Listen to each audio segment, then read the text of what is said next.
conectando-se mais uma manhã ao vivo pelo Facebook Live e também logo mais pelo YouTube, canal do YouTube, canal oficial Franz Alex Oficial, onde você pode ter acesso a todos os nossos vídeos, pode se inscrever, pode clicar ali no sininho, pode ter acesso, né, a essas devocionais diárias. Lembrando que nós temos lá todo o livro de Apocalipse já em vídeo, todo o livro de Gênesis em vídeo, todo o livro do Evangelho de Lucas e agora hoje concluímos, né, o livro de Atos dos Apóstolos, pelo menos daquilo que foi deixado escrito, né? Então vamos concluir hoje o capítulo 28. Aí você tem acesso lá, você vai vendo aos poucos, nem que você veja um por dia. Quando você vê que você estudou a Bíblia toda, né? E podendo ver versículo por versículo, alguns pontos, alguns comentários, algumas coisas que vão acrescentar e muito ao seu conhecimento. A palavra do Senhor diz assim: meu povo perece por falta de conhecimento. Por isso eu creio sim que quando nós adquirimos o conhecimento da palavra de Deus, pedimos sabedoria a Deus que vem do alto, o Senhor nos dá discernimento e que nos faz aí a lugares bem mais altos. Eu convido você para isso, tá bom? Você que está conectando com a gente agora, se você se sentir à vontade, né, por favor, né, você pode ir compartilhando esse vídeo, você pode ir marcando alguém, convidando alguém para estar junto, né? Hoje nós vamos estudar a palavra de Deus. Nós temos tido cuidado de não estar aqui defendendo, né, uma ideologia, um pensamento. Não, nós temos buscado expor as Escrituras, né, e de maneira expositiva, pontuando algumas coisas que consideramos, né, relevantes ou enfim, não tem como pontuar todas as coisas, né? Mas enfim, algumas coisas que já vão contribuir e ajudar bastante você, tá bom? Então, primeiro, seja muito bem-vindo, né? E vamos lá. É isso daí, vamos lá para o último capítulo. Hoje, dia 7 de outubro de 2020, deixo aqui já de antemão os nossos parabéns para o meu querido e amado genro. É o dia do aniversário do nosso genro. Meu filho amado, meu discípulo querido, né? Casado com a minha filha, que eu tive o prazer de primeiro ser meu discípulo, depois ser o esposo da minha filha. E eu quero já agradecer a Deus pela vida dele, né? Ele é uma bênção em nossas vidas. Isso aí. Assim como também a vida do nosso irmão Michael, da igreja, que também hoje faz aniversário. Deus abençoe a todos vocês. Bom, terminados os cumprimentos, vamos lá? Né? Vamos lá. Atos dos Apóstolos, capítulo 28. 28. Diz assim: uma vez em terra, descobrimos que a ilha se chamava Malta. Os habitantes da ilha mostraram extraordinária bondade para conosco. Fizeram uma fogueira e receberam bem a todos nós, pois estava chovendo e fazia frio. Lembrando que eles acabaram de sofrer um naufrágio, né? Se de repente der uma paradinha aí, gente, é porque tá para chover aqui, acho que tá uma interferência de sinal, mas logo após a gente volta aí, a gente dá uma paradinha e a gente continua, né? Então eles tinham acabado de sofrer um naufrágio aqui, né? Então, no versículo 3, Paulo juntou um monte de gravetos. Quando os colocava no fogo, uma víbora, fugindo do calor, prendeu-se à sua mão. Quando os habitantes da ilha viram a cobra agarrada na mão de Paulo, disseram uns aos outros: certamente este homem é assassino, pois tendo escapado do mar, a justiça não lhe permite viver. Mas Paulo, sacudindo a cobra no fogo, não sofreu mal nenhum. Eles, porém, esperavam que ele começasse a inchar ou que caísse morto de repente, mas tendo esperado muito tempo e vendo que nada de estranho lhe sucedia, mudaram de ideia e passaram a dizer que ele era um deus. Próximo dali havia uma propriedade pertencente a Públio, o homem principal da ilha. Ele nos convidou a ficar em sua casa e por 3 dias bondosamente nos recebeu e nos hospedou. Seu pai estava doente, acamado, sofrendo de febre e disenteria. Paulo entrou para vê-lo e depois de orar, impôs-lhes as mãos e o curou. Tendo acontecido isso, os outros doentes da ilha vieram e foram curados. Eles nos prestaram muitas honras e quando estávamos para embarcar, forneceram-nos os suprimentos de que necessitávamos. Gente, tremendo isso, hein, gente? Muito legal, né? Então a pastora já fez a lembrança que eles estão vindo do naufrágio. Isso. Né? Chegando literalmente a nado, né? Nessa ilha chamada Malta. Essa ilha é uma ilha ao sul da Itália, ainda é distante, né, de Roma, mas já pertencia, né, ali à província da Itália. Os habitantes, né, da ilha falam que eles se mostraram bondosos. Em algumas versões, queridos, você vai ver esses habitantes sendo classificados como bárbaros, tá? Mas é importante você daí ir pesquisar um pouquinho, porque na verdade nessa tradução bárbara, né, não é conforme o nosso entendimento de barbaridades, mas sim as pessoas que falavam bastante, eram bastante, né, enfim, eram muito hospitaleiras mesmo nessa ideia, ok? Você pode dar uma pesquisadinha mais sobre isso, tá? Mas então, só para você que na tua tradução aí diz bárbaro, não é no sentido de bárbaro pessoas ruins, pessoas, né, tipo, não. Tanto é que a gente vê aqui um certo cuidado, né, para com eles. Feito a fogueira, óbvio, o pastor já comentou, estava frio, estavam vindo do naufrágio. Uma víbora, né, fugindo do calor. E Paulo vai alimentar o fogo, né, e é picado. Queridos, e aqui vale muito uma reflexão nossa, porque a pergunta que talvez você deve fazer para o texto, né, ou para Deus, já que a gente gosta de questionar bastante Deus, é assim: Deus, por que o Senhor permitiu que Paulo fosse preso? Deus, por que o Senhor permitiu que o navio de Paulo, né, afundasse? Senhor, por que o Senhor permitiu que a cobra, né, mordesse a mão de Paulo? Queridos, por que Deus permitiu que ele passasse por todas essas coisas e permite que eu e você passemos por tantas coisas? Queridos, porque o que mede o nosso cristianismo e a nossa vida de fé não são as coisas que nós passamos, mas sim as coisas que nós ultrapassamos. Aprenda isso. O termômetro da sua vida cristã não são as coisas que você passa, mas as coisas que você ultrapassa. O que gera fé não é ser mordido pela cobra, mas é não morrer pela mordida Exatamente. dela. O que gera fé não é passar o naufrágio, mas é sobreviver ao naufrágio. Isso é o testemunho. Isso é o que gera fé. Sabe assim? E tem pessoas que acontece, quer ser homem de fé, quer ser mulher de fé, mas não quer passar pelos naufrágios, não quer passar pelas feridas de cobra, não quer passar pelas prisões, tá? Mas quer ter fé. Como é que você vai ter fé, querido? Fé no quê? Que tipo de fé é essa, né, que você gostaria de ter, que não permite que você ultrapasse, né, nenhum monte, não lance nenhum monte no meio do mar? Você está entendendo? Então observe que isso, eu quero deixar isso muito claro e registrado, que nós vemos sim a vida de fé de Paulo, né, mantendo-se naquilo que ele cria, no seu discurso, sendo preso, mas não morto, apanhando, mas não morto, né? Entrando em navios que iam naufragar, mas não sendo morto, nem ele, nem quem estava com ele. Exatamente. Agora então vai lá se aquecendo fogo, uma víbora, né? E que não era uma cobra qualquer não, porque a Bíblia fala aqui que os habitantes daquele lugar falam assim... A justiça não deixa viver, né? Porque...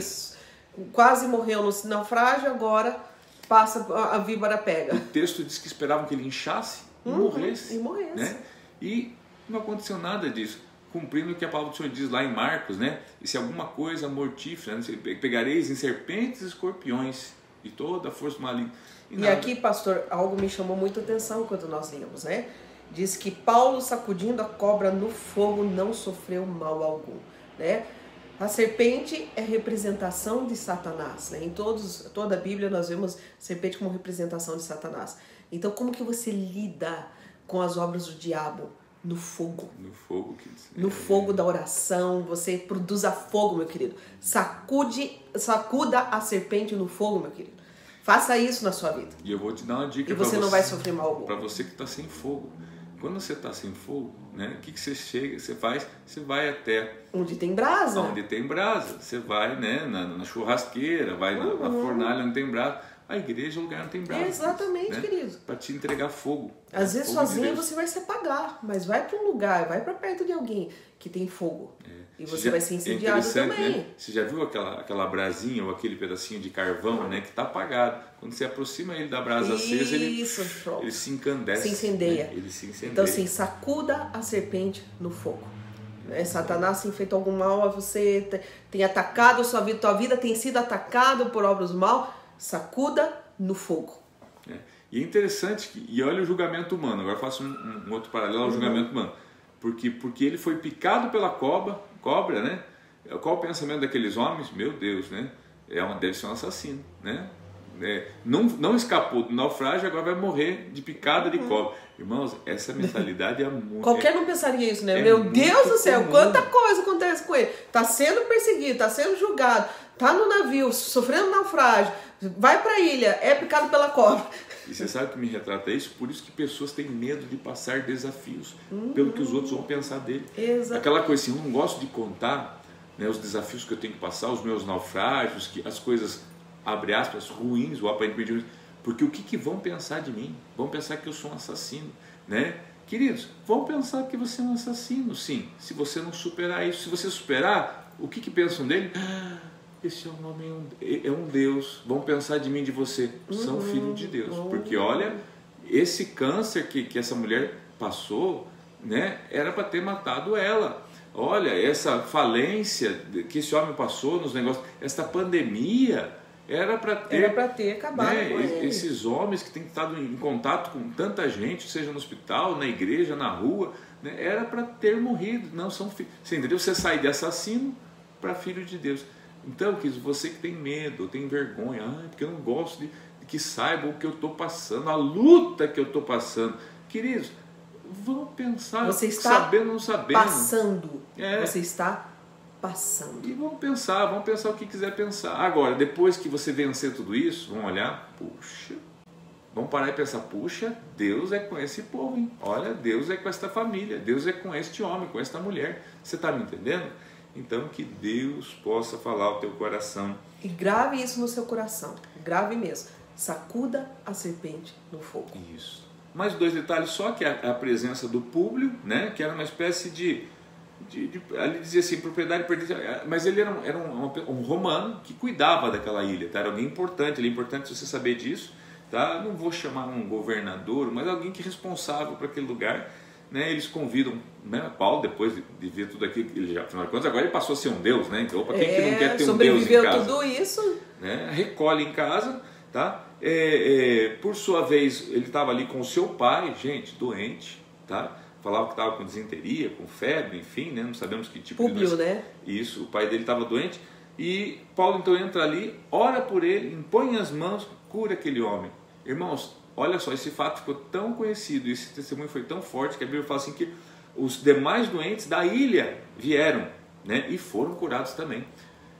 Para pensar, irmãos, né? Você acha que Paulo... Agora, se Paulo está preocupado com o que os outros vão pensar, porque a cobra mordeu, porque o navio afundou, porque ele estava preso, não faz sentido nenhum. Então você vê como não devemos nos preocupar com o que os outros vão pensar de nós, sim com aquilo que Deus pensa de nós por esperar algo de nós. Talvez a nossa grande falha é justamente se preocupar tanto com o que as pessoas vão pensar de nós, esquecer do que Deus pensa e espera de nós. Deus espera que nós sejamos assim, como Paulo, prontos a servir. Bom? Exatamente, né? É isso aí. Vamos lá, versículo 11. Passado 3 meses, embarcamos num navio que tinha passado o inverno na ilha. Era um navio alexandrino que tinha por emblema os deuses gêmeos Castor e Polos. Aportando em Siracusa, ficamos ali 3 dias. Dali partimos e chegamos a Régio. No dia seguinte, soprando o vento sul, prosseguimos, chegando a Puteoli no 2º dia. Ali encontramos alguns irmãos que nos convidaram a passar uma semana com eles, e depois fomos para Roma. Os irmãos dali tinham ouvido falar que estávamos chegando e vieram até a praça de Ápio e as 3 vendas para nos encontrar. Vendo-os, Paulo deu graças a Deus e sentiu-se encorajado. Quando chegamos a Roma, Paulo recebeu permissão para morar por conta própria sob a custódia de um soldado. Queridos, então agora a gente vai ver o quê? Né? Que ele fica por 3 meses na ilha de Malta. E por que 3 meses, queridos? Porque você lembra que um pouquinho antes nós vemos que era inverno e na verdade a navegação era perigosa no inverno. Exatamente. Então aqui eles ficam até passar o inverno, né? Pegam esse navio.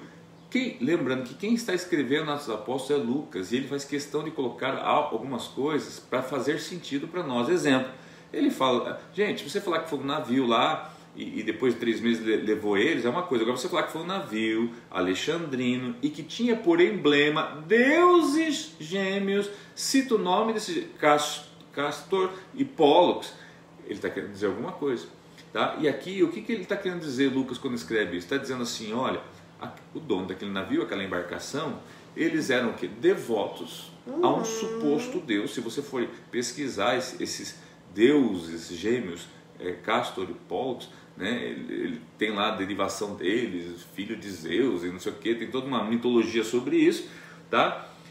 Talvez muitos de nós hoje façam assim, meu Deus, não vou pegar essa embarcação, isso aí é coisa consagrada a demônios, né? Eu não vou, eu já vim de um barco que afundou, não vou entrar outro que já tem lá até o emblema do 666, né? Eu estou falando isso por quê, irmãos? Uma coisa é você ter ciência de imagens, símbolos, o que significa, outra coisa é você ter medo disso. Esses dias alguém ligou para mim, não sei o que foi, porque o número da conta do banco, né, não sei se da agência do banco, tinha lá 666, né, e se achava isso preocupante. Eu falei, não, querido, de forma alguma. O importante é você saber o que a Bíblia fala sobre 666, mas não tem nada a ver. Veja que aqui ele pega o navio, né, que era dos deuses gêmeos, era um navio pagão, de um povo de uma crença pagão. Mas o que é isso perto do Deus de Paulo, querido? É isso que nós precisamos compreender. Daí fala que eles, né, navegam, aportando em Siracusa, fica 3 dias, dali parte para Régio, vai dizendo então toda a movimentação deles, tá? Chegam num lugar, né? Chegando em Puteoli, no segundo dia, né, verso 13, né, final do 13.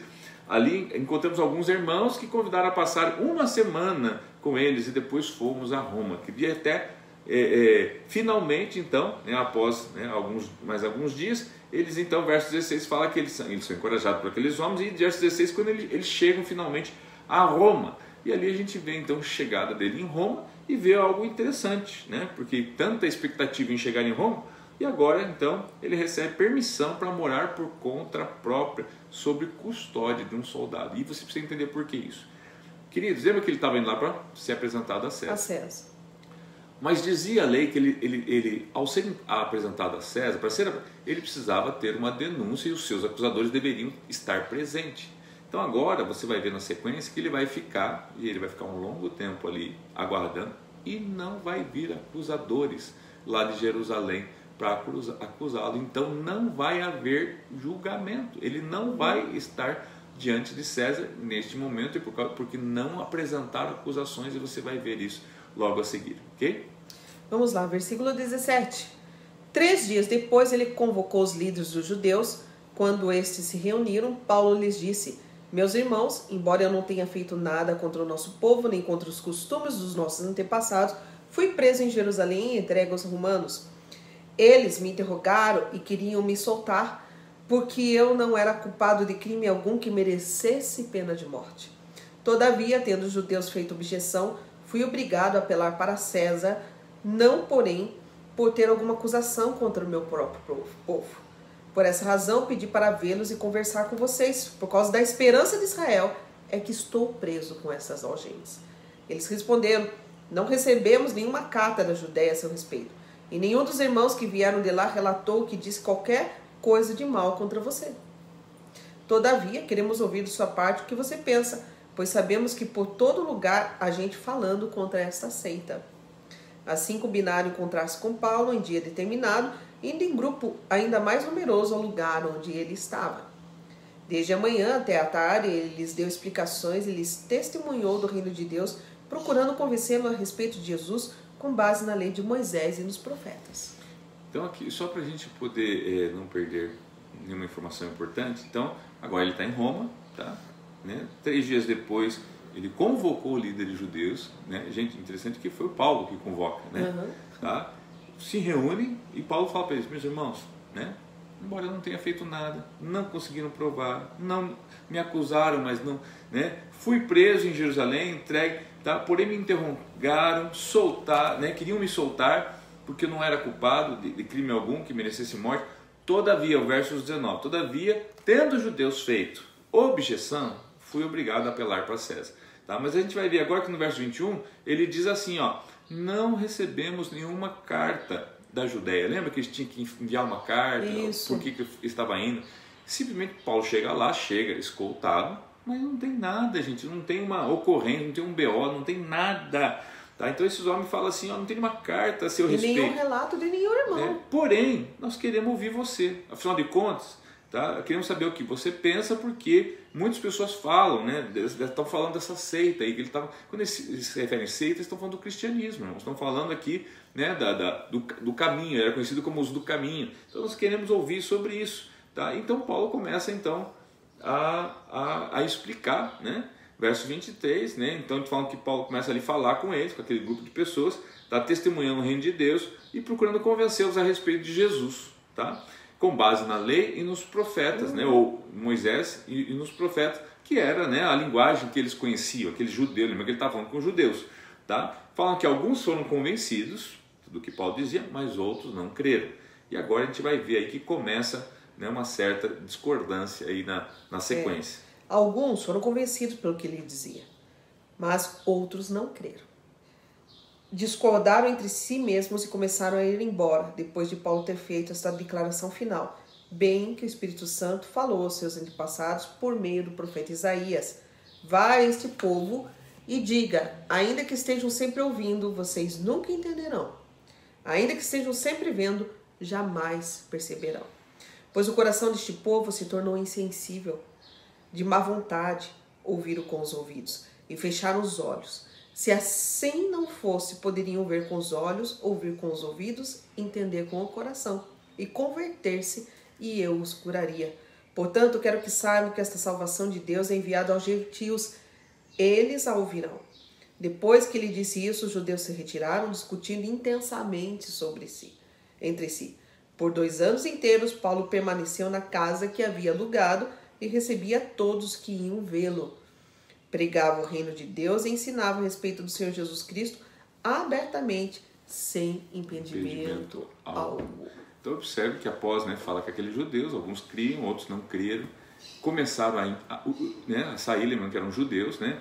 Ele fala, né, que, olha, o que eu estou vendo que está acontecendo é exatamente o que estava escrito em Isaías, Exatamente. cita, né?